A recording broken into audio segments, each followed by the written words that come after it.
Hello student, स्वागत है आपका आईसीटी वर्चुअल क्लासेस में। मैं हूं कविता, आपकी बायो टीचर। उम्मीद करती हूं आप सभी अच्छे होंगे और स्वस्थ होंगे। सो क्लास कंटिन्यू करेंगे अपने चैप्टर के क्वेश्चन आंसर, जिसमें हम बात कर रहे थे ह्यूमन रिप्रोडक्शन की।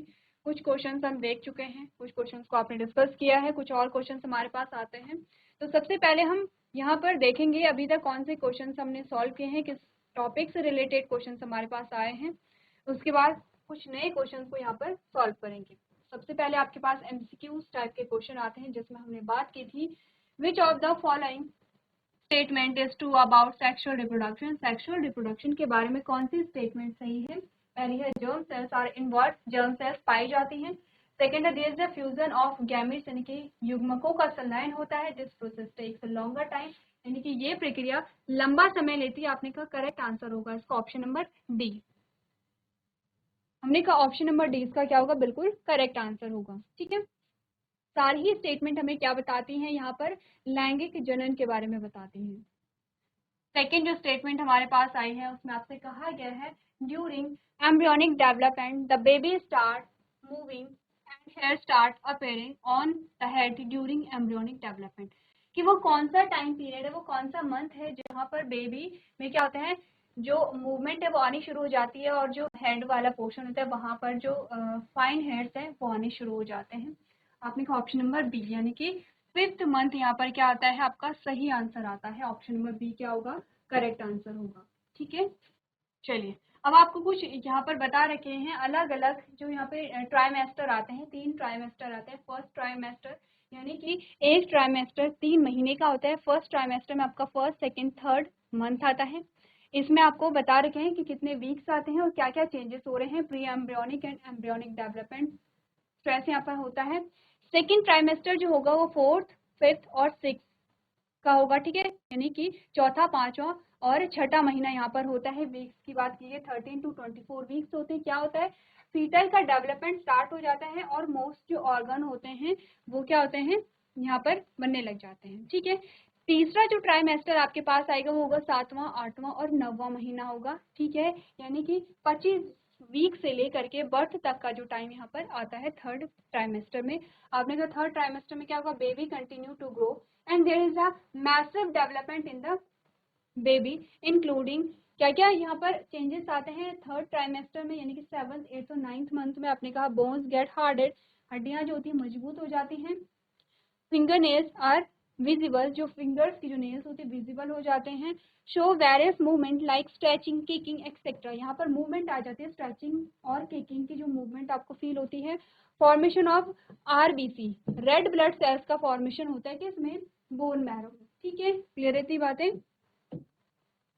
अब हमने कहा कि जो पहला ट्राइमेस्टर होता है, ठीक है, जो फर्स्ट ट्राइमेस्टर है उसमें क्या होता है, फर्स्ट पहला दूसरा और तीसरा मंथ आएगा।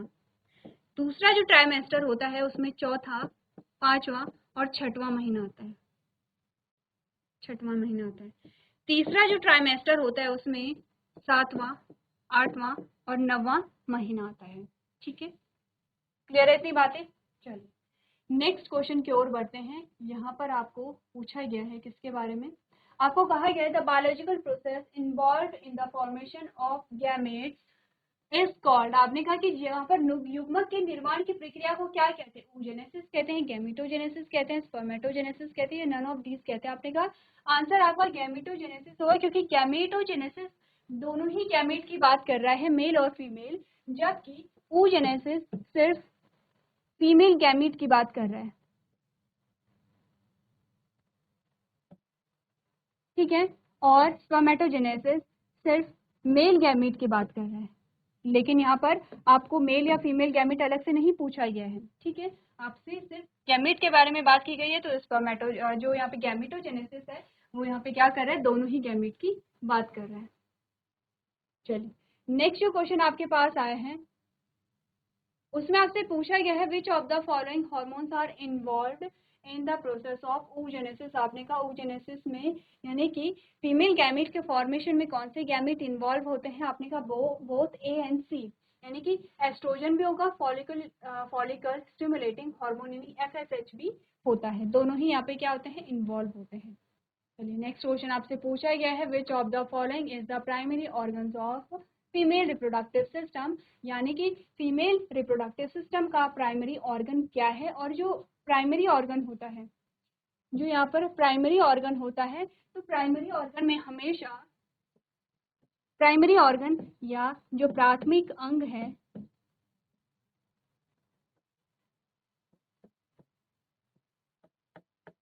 उसमें क्या होंगे, युग्मक का निर्माण होता है, यानी कि गैमेट का फॉर्मेशन होता है। जैसे कि अगर हम फीमेल की बात करें तो आपने कहा ओवम में होगा, ठीक है। किस प्रकार से ओवम का स्ट्रक्चर आपने देखा था, इस प्रकार से देखा था, ओवल होता है। फिर आपने कहा ये वाला पोर्शन होता है, यहाँ पर एक लेयर पाई जा रही है,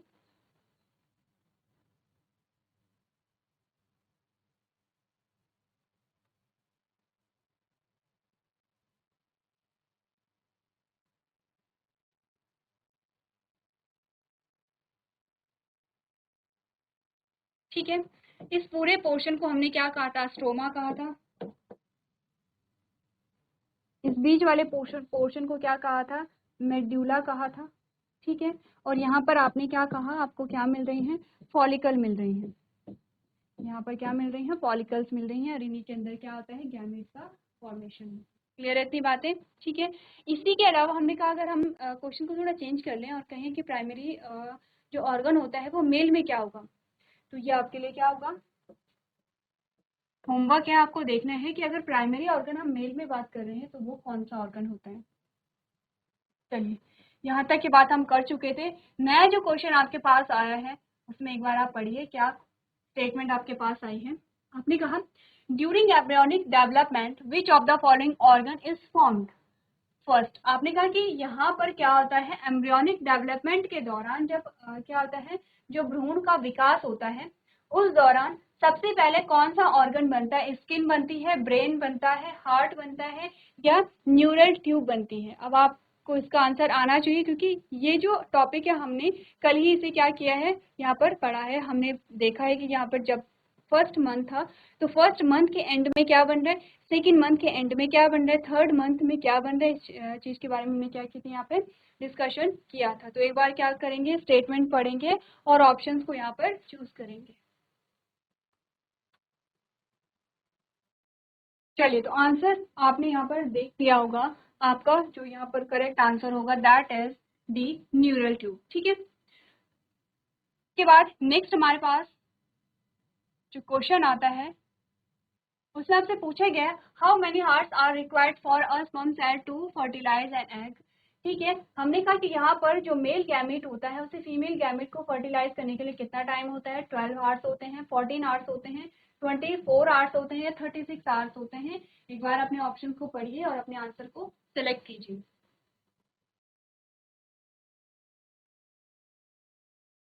चलिए, तो हमने यहाँ पर क्या बात की है, हमने कहा कि यहाँ पर जो टाइम रिक्वायर्ड होता है वो 24 आवर्स का होता है। ऐसा क्यों होता है, क्योंकि हमने कहा जब हम बात करेंगे फीमेल रिप्रोडक्टिव सिस्टम की,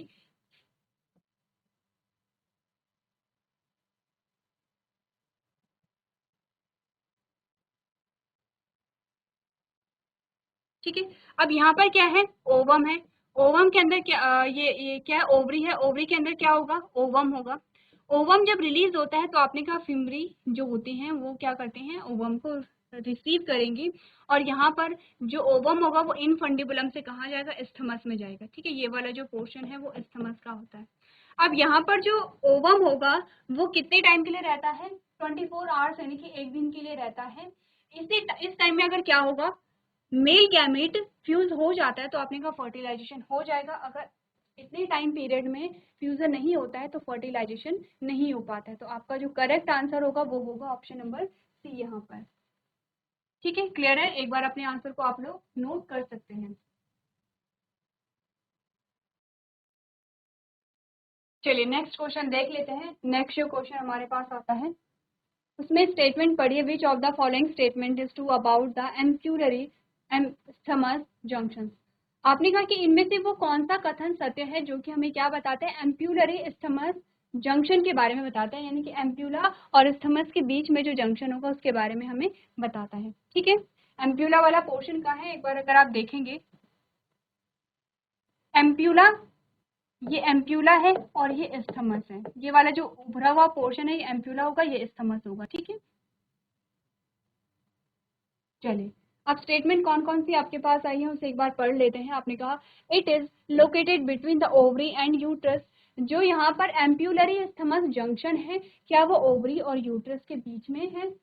लेकिन आपसे कह रहा है it is the site where the fertilisation of the ovum takes place, यानी कि ये वो साइट है, ये वो स्थान है जहाँ पर क्या होता है, निषेचन की प्रक्रिया होती है। तीसरा कह रहा है it is the site where the first cleavage division of the zygote. आपने कहा यहाँ पर क्या आता है, फर्स्ट क्लीवेज डिवीजन होता है जाइगोट का। या लास्ट कह रहा है ऑल ऑफ दिस। आंसर आपका क्या आएगा, ऑप्शन नंबर डी क्या आएगा, यहाँ पर सही आंसर आएगा। ठीक है, यहाँ पर आपने क्या कहा, ये किस किस के बीच में है? अगर हम कहें कि यूट्रस के बीच में है, और क्योंकि जो फैलोपियन ट्यूब है वो किसका पार्ट है, आपने कहा यूट्रस का पार्ट है। ठीक है, और किसके बीच में होता है, यूट्रस और ओवरी के बीच में है। सेकंड कह रहा है ये वो साइट है जहाँ पर क्या आता है, फर्टिलाइजेशन होती है, यानी कि आपने कहा कि एम्प्यूला वाले पोर्शन में क्या होगा, वहाँ पर फर्टिलाइजेशन होगी। तीसरा आपने कहा ये वो साइट है जहाँ पर जाइगोट का क्या होता है, फर्स्ट क्लीवेज डिवीजन पाया जाता है। तो अपने आंसर को आप लोग एक बार चेक कर लेंगे। चलिए अब यहाँ पर आप क्या समझे, देखिए चीजों को। हमने क्या बोला, यहाँ पर जब फर्टिलाइजेशन होता है तो एम्प्यूला वाले रीजन में होता है। कहाँ पर, आपने कहा एम्प्यूलरी स्टमस के रीजन में, यानी कि जहाँ पर दोनों जो है दोनों का जंक्शन होगा। लेकिन आपको ये भी समझना है कि जो ऑप्शन नंबर सी आपको बता रहा है कि ये कौन सी साइट होगी जहाँ पर फर्स्ट क्लीवेज डिवीजन होगा जाइगोट का। और हमने पढ़ा था कि जाइगोट क्या होगा, यहाँ पर दो जाइगोट क्या है, सिंगल सेल है। ठीक है, सिंगल सेल है, जब फर्टिलाइजेशन हुआ तो आपने कहा सिंगल सेल होगी। कैसे होगी, देखिए हमने बोला कि यहाँ पर जो गैमीट बनते हैं, जो आपने बोला कि जो गैमीट बनेंगे,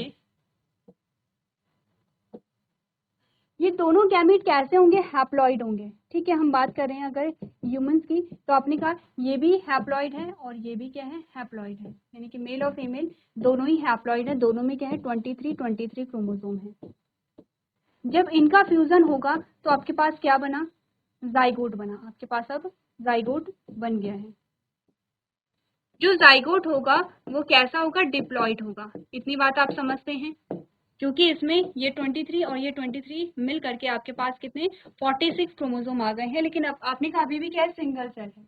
अब आपने कहा इससे आपके पास 2, 2 से 4, 4 से 8 और 8 से 16 सेल स्टेज आने लगती हैं। तो आपने कहा कि जो फर्स्ट क्लीवेज डिवीजन हुआ है वो भी एम्प्यूलरी स्टमस जंक्शन में हुआ है। क्या पढ़ा था हमने कि जैसे जब जाइगोट का फॉर्मेशन होता है तो जाइगोट अब धीरे धीरे क्या करेगा, यहाँ पर आपने कहा स्थमस वाले पोर्शन में आएगा। स्थमस वाले पोर्शन से ये कहाँ इम्प्लांट होगा, यहाँ पर यूटेराइन वॉल में क्या होता है, इम्प्लांट होता है।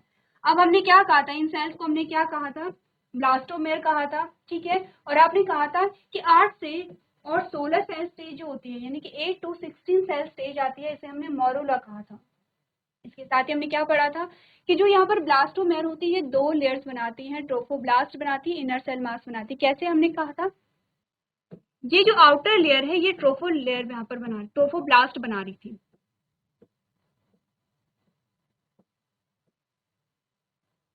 ये ट्रोफोब्लास्ट बना रही थी। और आपने कहा यहाँ पर क्या होगा, सेल का एक गुच्छा होता है जिन्हें हम क्या कह रहे थे, इनर सेल मास कह रहे थे। तो जो यहाँ पर ब्लास्टोमेर है ये दो पार्ट में क्या हो गए हैं, डिवाइड हो गए हैं। और ये क्या हो गई है, ब्लास्टोसील कैविटी यहाँ पर आपके पास आ जाती है। ठीक है, तो ये जो चेंजेस हो रहे हैं आपको साथ साथ में क्या करना है, इन्हें रिलेट करते रहना है। नेक्स्ट जो स्टेटमेंट आपके पास आई है उसे एक बार पढ़िए। Androgen increase in both male and female during puberty. ठीक है, which of following secret androgen in the testis. आपने कहा कि एंड्रोजन जो होती है वो क्या होती है, प्यूबर्टी के टाइम पे मेल एंड फीमेल दोनों में क्या होती है, इंक्रीज होती है। Which of following secret androgen in the testis. आपने कहा जो टेस्टिस होती हैं, यानी कि आपसे पूछा है कि मेल में एंड्रोजन को कौन रिलीज करेगा। ये क्वेश्चन आपसे पूछा गया। क्वेश्चन कहाँ से आया है, मेल रिप्रोडक्टिव सिस्टम की जब हमने बात की थी। ठीक है, अब आपको कहा गया है क्या लीडिंग सेल रिलीज करते हैं या एक्सेसरी डक्ट करते हैं, बल्बियो यूरेथ्रल करते हैं या ऑल ऑफ दीज करती हैं। ठीक है, ये आपको बताना एक बार अपने।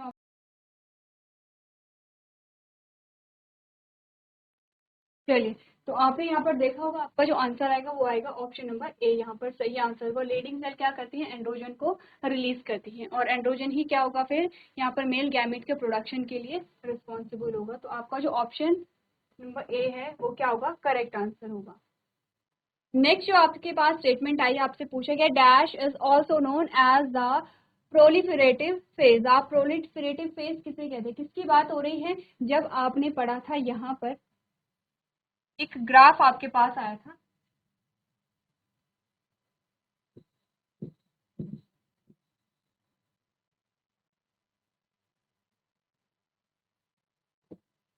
एक ग्राफ इस प्रकार से आपके पास आया था। कौन सा ग्राफ हमें बताता है? मेंस्ट्रुएशंस के बारे में बताता है।